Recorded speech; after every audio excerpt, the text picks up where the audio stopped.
Hello friend, welcome back to my new video.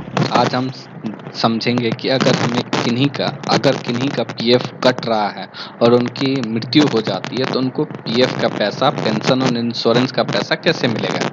इस video में इस संबंध में सारी जानकारी को डिटेल्स में एक्सप्लेन किया गया है। आप वीडियो के लास्ट तक बने रहें। अगर आप हमारे चैनल में नए हैं तो कृपया वीडियो को लाइक करें और चैनल को सब्सक्राइब करें और अपने दोस्तों के साथ शेयर करें ताकि पीएफ से रिलेटेड वीडियो आपको मिलती रहे। चलिए, सबसे पहले हम देखते हैं कि डेथ केस में हमें कौन कौन से डॉक्यूमेंट या फॉर्म की ज़रूरत है। आपके स्क्रीन पे अभी मैं आपको दिखाऊंगा हमें क्या क्या डॉक्यूमेंट की ज़रूरत है, ठीक है। और रिक्वायर्ड डॉक्यूमेंट को हम अच्छे से एक्सप्लेन करेंगे।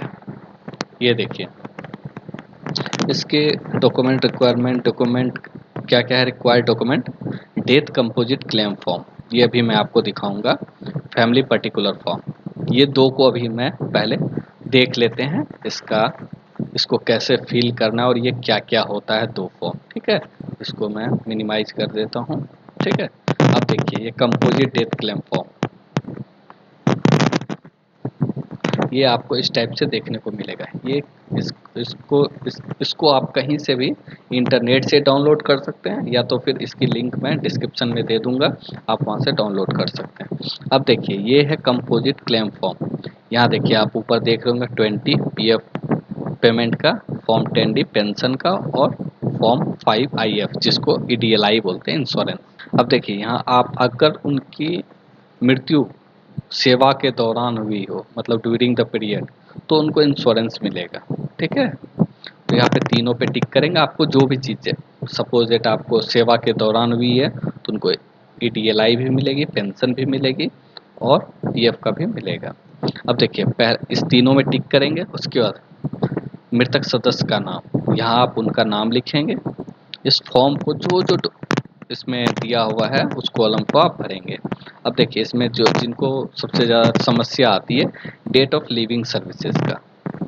अगर सेवा काल के दौरान अगर उनकी डेथ हुई है तो उनकी, जिस दिन उनकी डेथ हुई है वही डेट यहाँ पे आएगा, ठीक है।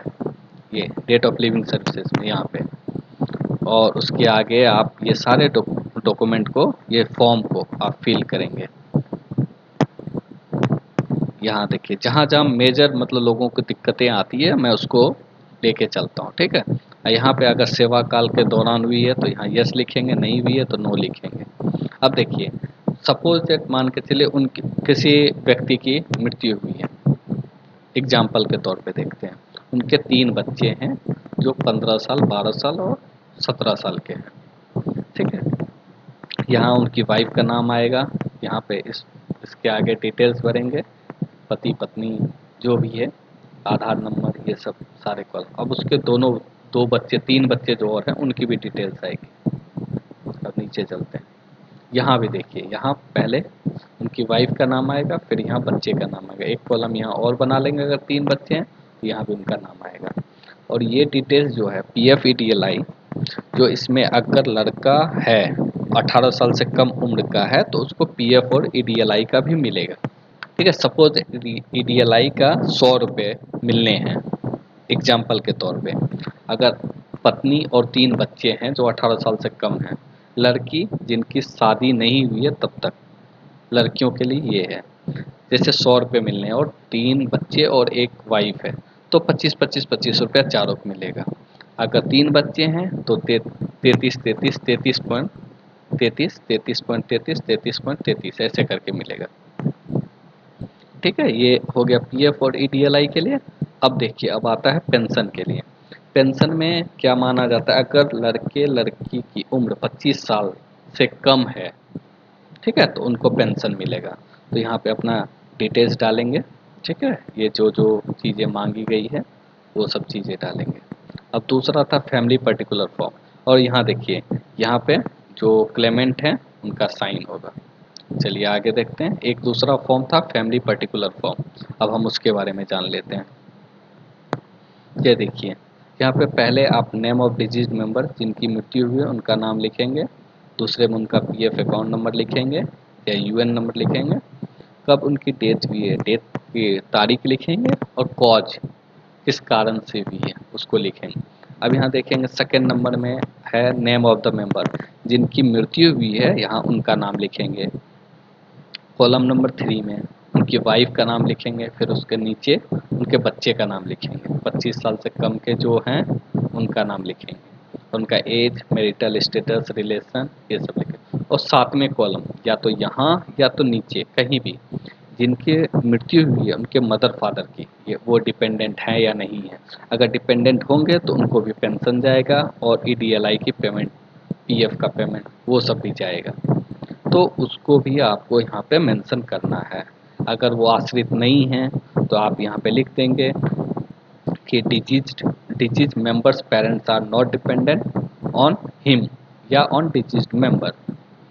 हिंदी में लिखेंगे मृतक सदस्य के माता पिता सदस्य पे, मृतक सदस्य पे आश्रित नहीं हैं। अब चलिए फिर हम डॉक्यूमेंट पे चलते हैं। ये 2 डॉक्यूमेंट की तो जानकारी मैंने दे दिया। अब तीसरा डेथ सर्टिफिकेट चाहिए, ठीक है, और वो भी क्यूआर कोड वाली निगम से बनी हुई। जिन भी व्यक्ति मेंबर का डेथ हुआ है उनका नगर निगम से क्यूआर कोड वाली डेथ सर्टिफिकेट। उसके बाद बैंक पासबुक, और जितने मेंबर हैं सबका जो मतलब पेंशन या फिर ईडीएलआई या पीएफ के लिए अप्लाई कर रहे हैं सारे मेंबर्स का एक ही ब्रांच में अकाउंट होना चाहिए। मैं तो बस यही सजेस्ट करूंगा आप लोग एसबीआई में अकाउंट खुलवाएं एक ही ब्रांच में। अब देखिए 3-3 फोटो चाहिए जिन भी मेंबर को पेंशन चाहिए, जिन जिन मेंबर को पेंशन के लिए अप्लाई करना है 3-3 फोटो चाहिए। एक वाइट पेपर लेंगे उस पर 3-3 फोटो चिपकाएंगे और सारे जितने डॉक्यूमेंट मैं अभी बताने जा रहा हूँ सारे पे डॉक्यूमेंट पे साइन मोहर होनी चाहिए। अब देखिए छठे नंबर पे मास्टर रोल सर्टिफिकेट। ये मास्टर रोल क्या होता है? कंपनी क्या करेगी अपने लेटर हेड पे लिख के देगी, पहले तो लिखेगी ऊपर कंपनी के लेटर हेड पे मास्टर रोल। कंपनी ये बताएगी इनका नाम ये है, ये इतने तारीख से हमारे यहाँ काम कर रहे थे, उनकी जो मृत्यु है हमारे सेवा काल के दौरान हुई है, मतलब उनकी मृत्यु सेवा काल के दौरान हुई है, या ये आप लिखवाएं उनके उनके दिनांक इतना तक या मृत्यु के दिनांक तक इनका नाम हमारे मास्टर रोल में था। इनके आधार पे ही आपको इंश्योरेंस का पैसा मिलेगा। अब देखिए जो भी मेंबर अप्लाई करना चाहते हैं पीएफ, ईडीएलआई या पेंशन के लिए सबका आधार कार्ड चाहिए। और अगर बच्चे हैं 25 साल से कम, वाइफ को छोड़ के बच्चे 25 साल से कम के, उनका सबका आधार कार्ड पैन कार्ड लगेगा। आधार कार्ड लगेगा, पैन कार्ड अगर लगा सकते हैं ऑप्शनल है, ठीक है। और सबका बर्थ सर्टिफिकेट या पासिंग सर्टिफिकेट चाहिए, किसी भी 10th या 12th का पासिंग सर्टिफिकेट जिसमें उनका नाम, फादर का नाम और डेट ऑफ बर्थ मेंशन हो। और जितने डॉक्यूमेंट मैंने बताए सारे डॉक्यूमेंट को कंपनी से साइन मोहर करवा के कंसर्न ऑफिस में जमा करेंगे। अब चलिए एक और है, अगर मुस्लिम केस है, मुस्लिम केस में क्या होता है उनके दादा दादी भी उस पैसे के हिस्सेदार होते हैं। उन लोगों में कुछ शरीयत कानून, मुझे उतना ज़्यादा ज्ञान नहीं है उसके बारे में, कुछ कानून होता है जिसके तहत उनके दादा दादी का भी अधिकार होता है बच्चों पे, मतलब जो उसके पोते पोती कहते हैं आप उसमें। तो उस केस में क्या करेंगे आप, सक्सेशन सर्टिफिकेट किसी भी कोर्ट से, जिसको बोलते हैं उत्तराधिकारी प्रमाण पत्र, किसी भी कोर्ट से बनवा के इसके साथ लगा देंगे और कंसर्न ऑफिस में आप जमा करेंगे।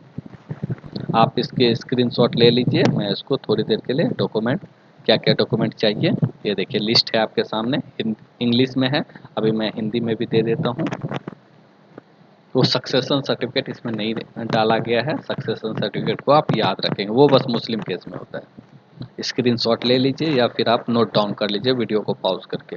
अब चलिए हम देख लेते हैं हिंदी का।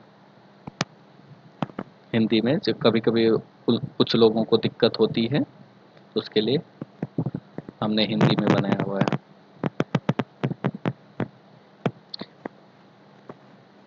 यहाँ परिवार विवरण है, विवरण, परिवार विवरण तो नोट कर लीजिएगा सेकेंड नंबर।